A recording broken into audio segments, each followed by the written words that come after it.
So today I want to talk a little bit about, and I had a customer that I was talking to a minute ago, and we got on the subject of post frame versus stick frame. What's the difference? Well, stick frame is you pour the slab first, and when they pour the slab, they're going to put anchor bolts out of the bottom, outer perimeter, and they're going to put a plate, and that's what holds building down. Got to put chain walls because now all the weight is supported on that outer perimeter. On the inside, you're going to put inner walls. You got to put some chain walls there because all the weight now is sitting on top of that slab. Okay, that's what happens in stick frame.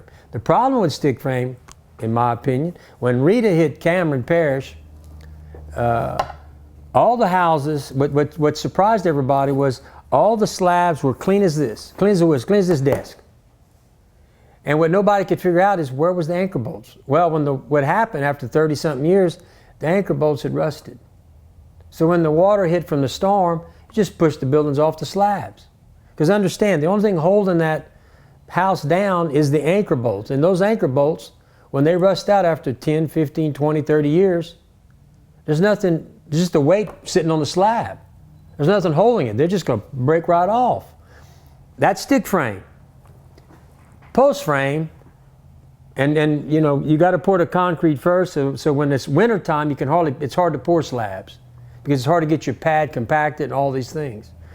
And in post frame, we operate a little differently. We pour the slab last because there's no weight on the slab. All the weight of the building is transferred to the post. So the outer perimeter of that building, every 10 feet or every 9 feet on the Mallett building, 10 feet on the Best Buy and the other series.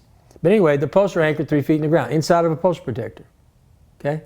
So the post is anchored 3 feet in the ground, in a post protector, therefore the microorganisms of the dirt are not attacking the treated post, which has a lifetime warranty, by the way, against rotten fungal decay and termites, but we put it in a post protector too. Give you another, and we guarantee it for 50 years. Okay?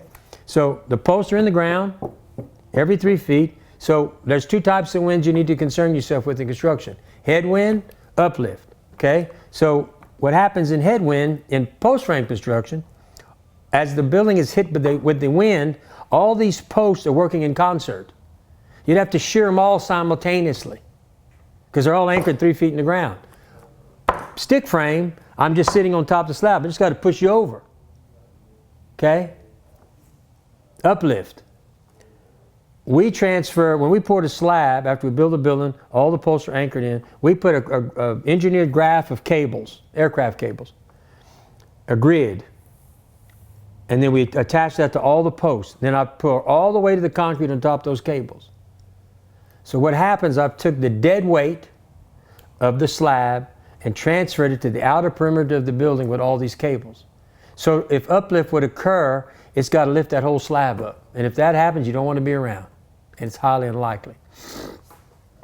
So that's some of the things you need that I want to explain to you. I've done this before, but I guess I need to refresh because I was having the conversations. Well, you do it wrong. No, I do it right. I pour the slab last because I don't want no weight. And then when I do it this way, I have no weight on the slab. It is floating. All the weight of the building is sitting on the post, transferred to the post.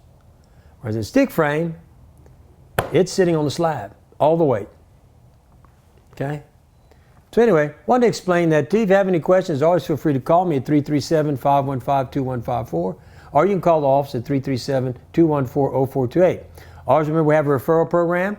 You know, if you buy a building with Mallett and you refer someone, you get a $200 check. That's simple. In other words, if you sell 10 buildings, you're going to get $2,000. I'm going to help you pay for your building because now you have a product to show at your house. And I'm going to help you pay for your building. That is always the objective here, is to try to get people who bought buildings to always talk good about us, but at the same time make some money. Help pay for your building. Hey, you know, you got the product. Show it. Get the customer here. You know, I send 50 sheets to every customer who buys a building, which are referral sheets. And if that customer comes with a referral sheet, or if my referral guy who handles all that calls you, he'll call the person for you and we'll still send you $200. So anyway, if you have any questions about anything we do, feel free to call me. And I've given you my number, 337-515-2154, or you can call the office at 337-214-0428. Thank you. Please share this. It's always a pleasure talking to you.